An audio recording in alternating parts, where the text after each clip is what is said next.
In the eyes of Southerners, abolitionists were fanatics, completely misrepresenting the Southern lifestyle. Tempers easily reached the breaking point. Now, what would happen if no cotton was furnished for 3 years? I will not stop to depict what everyone can imagine, but this is certain.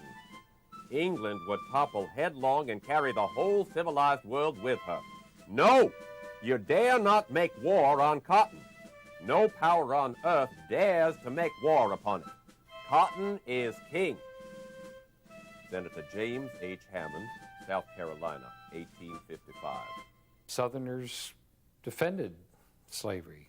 They had to. They were so heavily invested in it that they had to provide what they thought was a reasonable argument. They loved to point their finger at northern factory owners who had children and young women, as well as men, working in factories 10 or 12 hours a day in terrible conditions. Textile mills and breathing a lot of lint in the air and the fingers disappearing into machinery and so on. So the Southerners certainly argued that the North had its kind of industrial slavery and was living off the back of ill-fed, ill-clad workers, and that they took better care of their slaves in the South than workers could find in the North.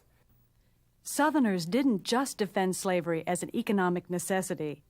They also insisted that it created a world better than that in the North. Slavery was built on a false idea.